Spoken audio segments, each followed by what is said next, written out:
What's going on, everybody? It is Luke, and today I'm going to be going over Profit Protector Pro, but in a slightly different way to what I've done in my previous videos.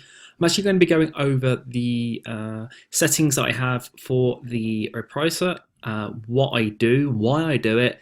There's no perfect way, strategy to actually set this up. It's down to personal preference, but I'm going to go over the way I do it, and then I'll probably give you a little bit of an overview of why.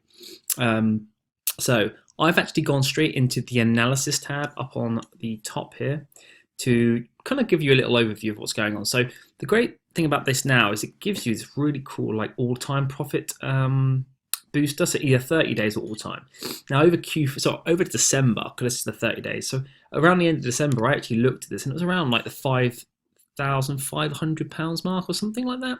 And if you actually want to know what it relates to, it says here additional, well, I'll click on that in a sec. Additional profit Text Pro is generated by selling above the buy box. So, if the buy box is, let's say it's $8.99, my repricer could be repricing, let's say, all the way up to $9.99 if that's my max. And it's going to try to get a little extra profit by basically either not going as low as the buy box, so just basically keeping the price above, so it might be like $9.29, or it could be that it's going down to that buy box at some point and then it's moving, and once I've got the buy box at, let's say, $8.99, it's then raising my price to squeeze extra profit out while I'm in the buy box and stuff like that. There's lots of different strategies that obviously go on behind the scenes that aren't as easy to drill into. There's slight there's a strategies tab. Basically it shows you what each one does, and you can kind of choose the one that you feel is best, but I'll explain to you. I use balanced,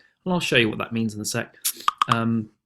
Excuse that. Let's just get out of the Slack so that it doesn't make any sounds. And I find that to be the most overall strategy that I like to use. So what you can see here, all time, so this is like profit that I wouldn't have made if I was manually repricing. Not that I couldn't reprice upwards. You can highlight over these and actually read the details. I'm not going to go over all of this. You can go ahead and either if you have it yourself or you're looking to get it, or you can pause the video and just read over that yourself to figure out what exactly it means. But this is a cool analysis tab. It's actually telling me I've got 273 SKUs that are being repriced at the moment.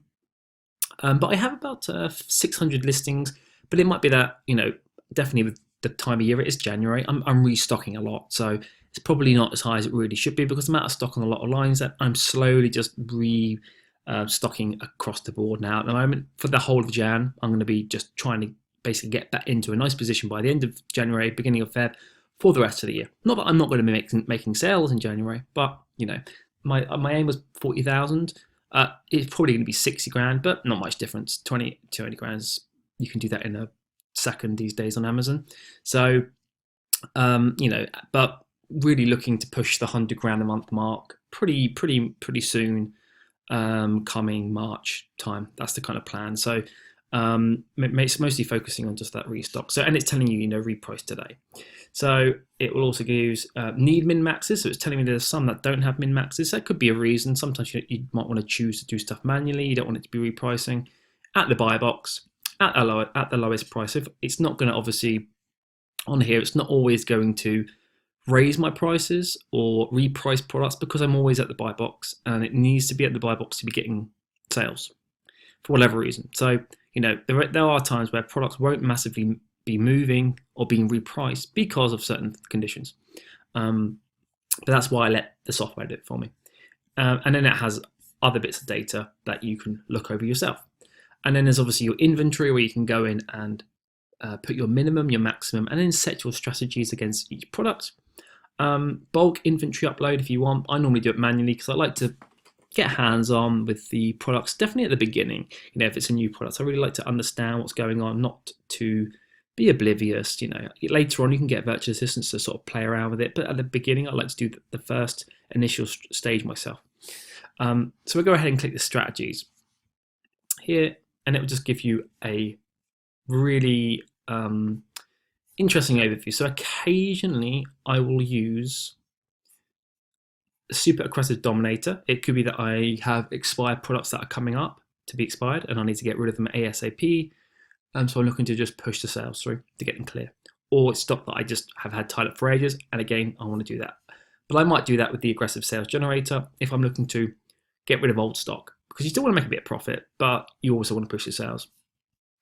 I may mostly use, let me just double check, is the correct one? Yes, I use the balance here. So you can go ahead again, pause the video if you want, and see what's going on. Yeah, as it says, it's still a little aggressive, and it is, even though it says balance, it's still a little more aggressive. It will be driving that price down a little bit more than keeping at, a neutral stance. But while not being too gung-ho and trying to force it down to that your min every single time. Of course, if you want to be a little bit more cautious, you can literally choose the cautious one. So you can kind of get a little feel there. Even though it says the profits are the same, yeah, it is. Well, it's hard to say because it's not really an easy comparison in terms of sales to say, oh yeah, that one sold at this and this one's, it's not something you can really do, is it? But you can go ahead and choose which one you feel is the best, or have a little bit of a mix. But I pretty much will go for balance unless I need to do one of the two things I mentioned for this. Okay, now everyone will be interested to know what kind of settings do I have. You can see here training videos. If you want to go and obviously figure out before, go ahead and watch them. But we're going to go into the account here. I don't do min and max automations.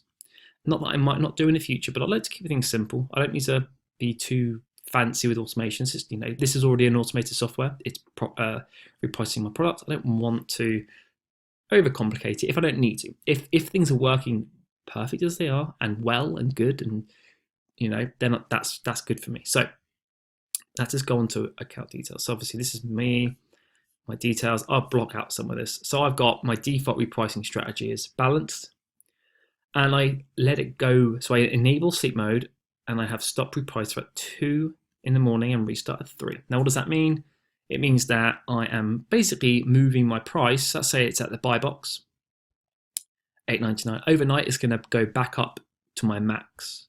So it's going to go to, let's say, $9.99 is my max. But the cool thing about that is that if everyone else sells out, let's say everyone else sells out, and you're at $8.99, it's going to raise your price to $9.99 overnight. And then it's going to, obviously, because everyone else has sold out, you're going to not actually ever, the price is not going to bring down your price again, because $9.99 is now the new buy box, because everyone else is out of the picture.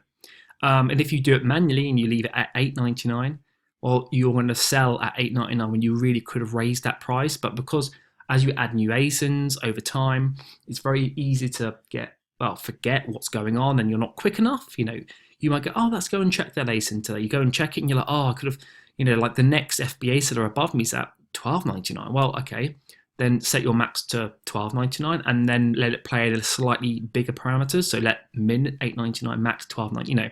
It just depends on the product, the competition. Sometimes, because you can make a little extra profit on some listings under that $9.99, well, under £10, then going over £10.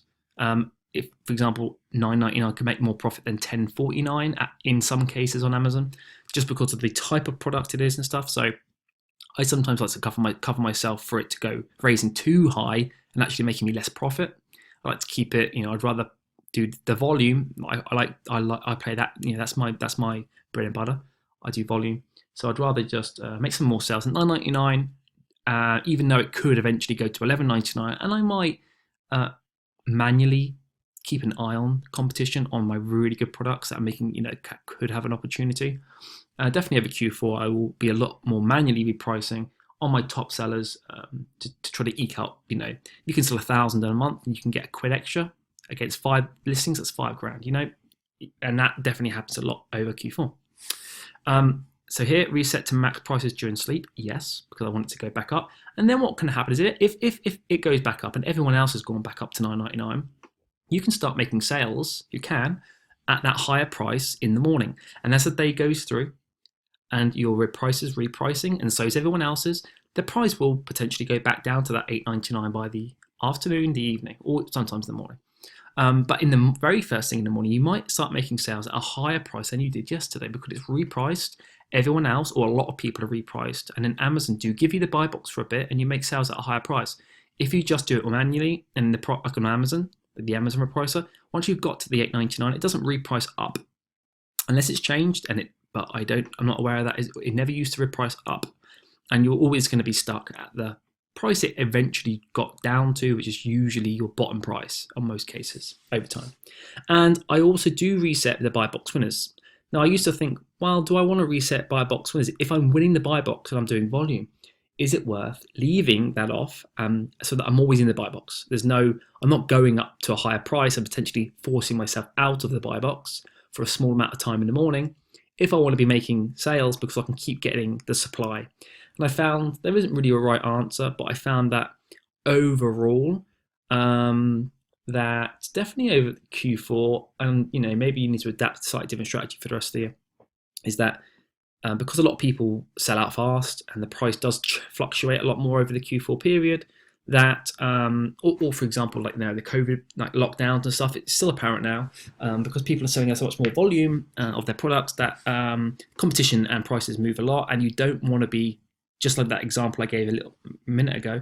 You don't want to be at $9.99 when everyone else above you is at $14.99, but because you basically said to the price that you don't want to be resetting your prices overnight, and you're still always going to be sitting at whatever the price it was at.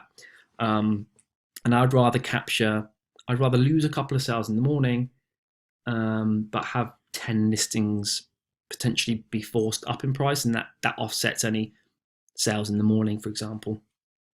There's no right answer because there isn't like a scenario where you can go, oh look, this is what would have happened if I did. There's no way to literally see that physically. There's two scenarios play out, so it's more about looking at your data and what you do. Do you sell a lot in the morning? If you don't, if you do, there's different scenarios you're going to have to just work out for yourself. And that's how I have it. And then I don't believe there's any other. Let's just double check on the Amazon settings here. No, so you can ignore that. So that is ultimately the way that I set it up. And the really cool thing that I like, which is quite good, is this all-time and 30-day PPP boost. Because that just gives you an insight to show you, what, is it even worth it? What's it doing? And you can use this as a gauge. If this starts dropping, then you can go, okay, well, have I changed anything recently? Or the other way around. It started to go down or up, and I have changed something recently. Maybe I need to go back to what I used to have, or the other way around, obviously. Can I improve this by tweaking the settings? And then just sort of understanding where things are happening. But again, there's so many different tactics. It just depends on your strategy of selling on Amazon. Some of the strategies promote themselves to faster sellers and being more aggressive. Some are, if you only have 5 of a really limited edition Lego set or something that's now like discontinued, of course you want to be being super, super cautious and waiting for that higher price. So there's no right way. I'm just giving you my view for my strategy, and also just going over a couple of things that I quite like looking at, just to give me an insight into how well Profit Protector Pro is actually doing for my business. Going to leave the video there, everyone. Any questions on the settings or whatever, then let me know. Otherwise, I'll see you on the next one.